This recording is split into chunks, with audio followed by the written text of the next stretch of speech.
welcome back to my channel, or if you are new here, welcome. My name is Ella and I make videos on Wicca, witchcraft and paganism. I try something new with my makeup. I'm not sure if I love it or hate it. Anywho, today's video is going to be all about animism, or an introduction to animism. So what is animism? So if we look at the Google definition, it says animism, from Latin anima, breath, spirit, life, is the belief that objects, places, and creatures all possess a distinct spiritual essence. Potentially, animism perceives all things: animals, plants, rocks, rivers, weather systems, human handiwork, and perhaps even words, as animated and alive. It was actually E.B. Tylor who first developed this concept in his 1871 work Primitive Culture. And it is still to this day how we define this concept in, for example, anthropology, sociology, and so on. It often also is defined as religious beliefs involving the attribution of life or divinity to such natural phenomena as trees, thunder, or celestial bodies. Now, the concept of animism is incredibly important not only to witchcraft, but to the discussion of religion as a whole, because it is the oldest form that we know that is religious or spiritual practice. So whilst Hinduism is regarded as the oldest still existing religion there is, animism is the oldest spiritual belief and the root of all religion. So all religions we now have, all belief systems, all come from animism. If you imagined a tree, then all the different branches would be different religions, and what's holding everything together is animism as the trunk and the roots. It's the inherent belief of some sort of soul, essence, divine energy, consciousness in everything. This inherent belief in something supernatural and something that exists within everything, exists all around the world, in all the different cultures that are around the world. So I obviously studied anthropology. I feel like I keep saying this, but I really do love this subject. So if you want something more anthropological and maybe scholarly and you're interested in this topic, you can definitely email me. I also have a list of resources in the description box for this. But why does animism matter for us witches and pagans, and why am I talking about it today in this video? Well, it's the foundation. So a lot of our practices in Wicca, in witchcraft, and paganism come directly from animism. How can they not? Animism is, as I mentioned, at the root of all religion, all belief system. So nature worship, ancestor worship, or veneration, believing in deities. All this started long ago with animism, when people tried to make sense of natural phenomena such as thunder, when people perhaps felt that certain places had certain energies to them. And in my opinion, this is what I always believe is what people mean when they talk about witchcraft being ancient, because the concept of witchcraft, especially our definition today, is not something that has persisted and existed throughout history, right? We've kind of reclaimed the word witch. But when people talk about witchcraft being an ancient practice, in my opinion, I think what they are really talking about is the animistic belief system. And if there's one thing that all of us witches can agree on and share, it is the belief in some form of essence. Some may call it a soul, some may call it a divine energy, some call it vibration. But I feel like we all can agree that there's some energy around us, within things, within us, within, nature, for example, animals, that just is there and we cannot really explain it, we just know it. So especially within the context of witchcraft, animism is usually spoken about as, for example, having divine energy, a soul, consciousness, in, for example, natural things such as trees, animals, of course, us included, certain rocks, for example, different things like rivers, different natural phenomena like thunder, like wind. And a lot of witches, myself included, will take it even a step further and say tarot cards, candles, tools will have an animistic sort of concept or a spirit behind it, within it. So I'm a complete animist. I am like, that's my practice, and it's so funny because I take it so for granted, and now I feel a little bit silly for only talking about it now after being on YouTube and on social media for quite a while.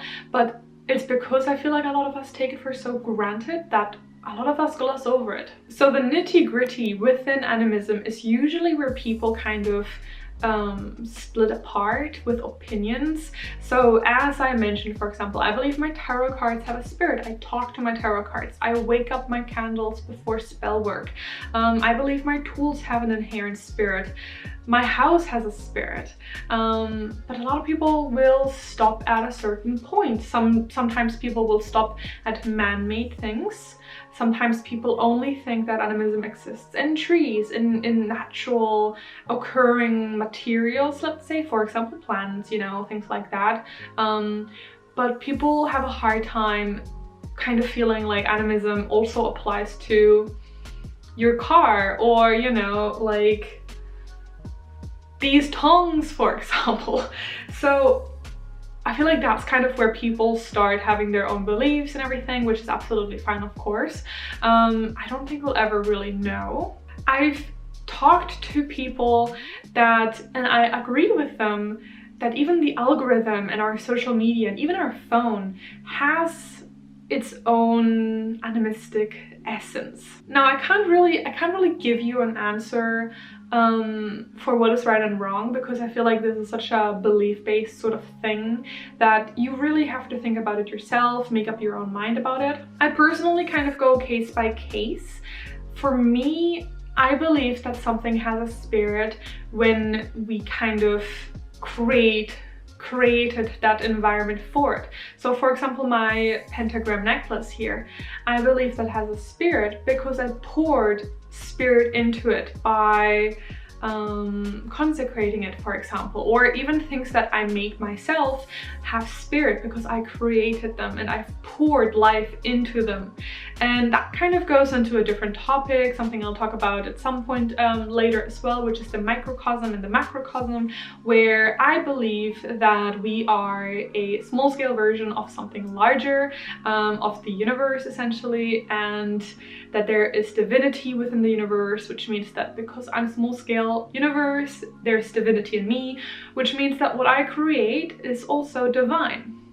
So for me, that is how I explain my own animistic beliefs. I feel like, for example, certain things that I pour love into will have a spirit, but certain things that I don't pour love into, that I don't pour essence into, they might not. So I do have a certain line at some point. I have a hard time believing in a spirit inhibiting the yogurt, you know, plastic container that I just threw out yesterday. I have a hard time with that sort of stuff, but I do believe that, you know, I kind of really go case by case. So this kind of also goes hand in hand with the deities. Now, you may already have picked that up before when I talked about animism being like, you know, believing in thunder and in river having a spirit, but that's actually where a lot of our, you know, deity ideas originate and come from. So before we had the pantheons that you see today, you know, Thor, Zeus, you know, Perkons, you have a lot of animistic ideas before that. They were natural phenomena that humans tried to explain.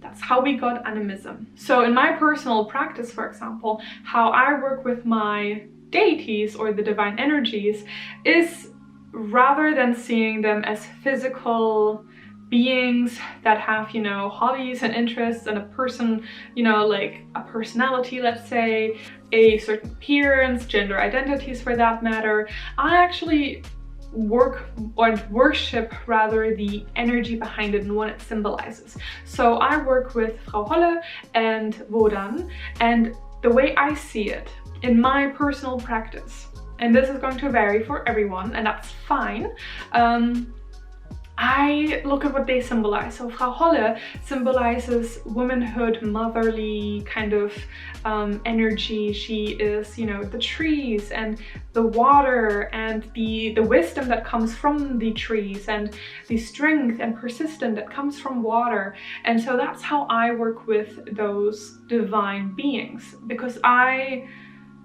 don't believe, for example, in them having a physical appearance. I don't believe in actual Frau Holle, this old woman sitting in a cloud, you know, looking down. Like, that's not how I personally see it. I am much more of an animist, and that's how I see the deities. But because my human brain can only do so much, I do work with the statue, so that's why I have the representative statues on my altar. And in general, I think that sort of, for example, when I think about Frau Holle, there is an image that comes to mind, but it's because it's almost like when you have a file on your computer and you compress it so that your computer can handle it better. That's kind of what I see it as in my mind, where I'm like, okay, I need to put a picture to this. I need to have like a visual sort of image in my mind, because otherwise it's too much to grasp for my brain. You know what I mean? So returning to animism within the context of witchcraft, that is something that is important for us as witches to acknowledge, is the historical importance and context of animism. So for example, going to the deities especially, animism has really shaped the deities that we have now, the pantheons that we have now. Before we had personified pantheons, people had animistic energy, such as forest spirits or a thunder spirit, and with time, these spirits or energies formed into gods and goddesses, such as Freya, Balder. These spirits do not have gender identity, a physical appearance, and so on, and only with time did people assign looks and human characteristics to these gods. I also believe that I do not quite understand them yet and never will. I believe we will never fully understand divinity. And that's okay. We can all come to our own conclusions. So once again, how does this relate to animism directly? Well, the belief in animism may make you believe in certain divine energies existing across the globe, such as thunder, which you then may know as Donna, Thor, Zeus, Perkons, Waitiri. Really, any culture has a thunder god. You may start seeing the world wholly differently. You may experience the world wholly differently. It may create a completely different connection with tools in your practice or the area that you live in. Animism and believing in animistic concepts will allow you to connect to literally anywhere and anything. You can shape a path completely unique to you, your area, your tools. Some people are really struggling with the idea of very personified gods. I know I do. So perhaps animism feels more natural to you instead. For some, animism may feel more in tune with your beliefs. For some, the idea that everything has a spirit can feel overwhelming. I suggest you take a while to sit and journal about your own ideas around animism. Lay them out. Sometimes writing things down helps us clear up our own thoughts, sort through them, and get a better understanding of the bigger picture. Really fascinating to me to have these conversations about animism, because whilst we understand or try to understand divinity, spirits, and things like that, again, I feel like we take animism so for granted that a lot of people don't necessarily know what animism really is, because we take it so for granted. We gloss over it a lot of times, you know. I know I have spoken about animism as a concept within previous videos, and I never really go on to discuss what animism actually is, what it really means, what it means within witchcraft, how it can apply to your witchcraft practice, and I'm actually really sorry about that. It's probably one of the most basic principles, if not the most basic principle, within witchcraft and within any spiritual practice, and yet I've glossed over it. If you think about how much animism has impacted our entire experience as witches, or even just if you are a spiritual person and you're stumbling across this video and you're like, this is interesting, you're not practicing witchcraft, then have a look around you and just start recognizing and picking out and seeing where you can see and experience the ideas of animism and where you can apply these ideas. Elevate your practice or your day-to-day life or your spiritual understanding of our world, of our natural world, of the world around us, the universe for that matter. When I look at, for example, certain things, I feel like you look at it with different eyes if you have that belief of animism within you. So for example, you know, going back to the example of tarot cards, when I work with my tarot cards, I've got my deck right here, one of my decks. I wake them up, I speak to them, I give thanks by giving it a kiss. The deck afterwards when I work with it, you know, or the same can be said for candles. When I work with a candle, I tap it on my altar to wake up the candle, and I tell the candle what I want to use the candle for. And so you kind of have a completely different connection with a lot of these tools, a lot of these things within your practice or even your day-to-day life, because of how you start looking at it, because of the relationship that you start forming, right? Because how can you have a relationship with something that is inanimate? But once you see everything as animate, you start having a relationship with it, because you're like, you see it differently, you just view it differently. And that's obviously not to say, you know, if it doesn't resonate with you, that your relationship or that your practice or that your belief system is any less or anything like that. I feel like animism has to really resonate with you and make sense for you. And I feel like that's a very key component. Animism does make a lot of sense for a lot of people. That's why it's persisted and lasted so long. And that is why we see that it even evolved into all these different religions and spiritual concepts, because it does make a lot of sense for a lot of people. And it's probably the closest thing we have to understanding divinity and understanding our existence, the universe, you know, so on and so forth. These very philosophical questions. And so if you know, think about what animism means to you, if you write it down, as I mentioned, I feel like that can be such a rabbit hole for you to go down and experience maybe things differently than you did before. Or maybe you're having that realization like, oh my gosh, this resonates so much with me. That's exactly what I am, and that's exactly what my practice has always been without even realizing it. Or you might be the opposite and you're like, no, I really can't get on board with this. That's just a rock and it does not have any spiritual energy in an animistic sense, which is obviously fine as well, but it has to make sense to you. And I feel like that's a real key component within any religion, within any spiritual path, is if it has to make sense to you. Because why are you doing it otherwise if it doesn't make sense to you? It has to resonate with you, right? You're not going to be doing something for very long if it doesn't resonate with you, if it doesn't make sense to you, if you don't understand it. And I don't mean understand on like this huge grand scale, because I don't understand the gods, as I said, either. But you have to understand the very conceptual idea of it, and it has to kind of click in your brain. And I feel like that is what animism does for me. The idea that, you know, everything has that inherent spirit, and that it's not just atoms, or that perhaps it lives within the atoms and it's just one of those big sort of things where you can really get philosophical about. I love that too. Obviously for a YouTube video I have to kind of keep it short, but yeah, so I'm very curious how you see animism, how you find animism within your practice, in your daily life, and perhaps this very short introduction to animism, which was very rambly, helps you in your path, in your practice. Let me know. But yeah, so just to summarize once again, the idea of animism is the oldest belief there is. It's how we started, is humans how we became religious, how we created divine ideas, you know. We saw thunder and we said, that's like, there's energy in that, there's divine energy in that, and that turned into Thor or Zeus, and that's how you have them across different cultures. And that's something that I find so fascinating in itself, is how we have across the globe come to very similar conclusions about certain things because of animism.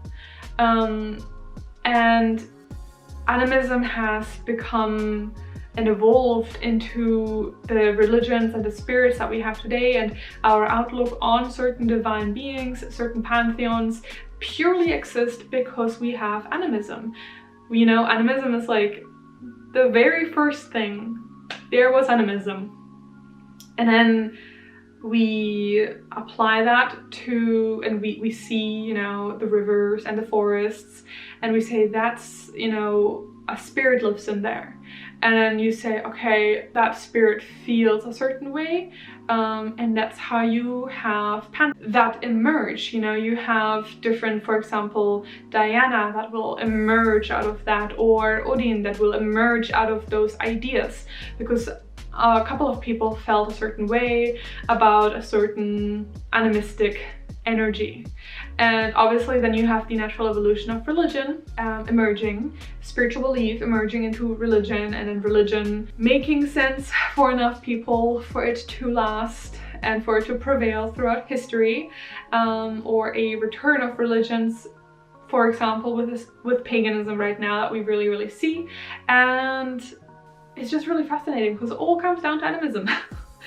So yeah, I hope that this kind of was interesting for you. I know it was a bit rambly, I'm sorry. I did have a script, but I feel like this is such a passionate topic of mine that I kind of strayed from my path of the script. But yeah, I do hope you enjoyed this video. I'm very curious what your personal views are. You can leave them in the comment section below.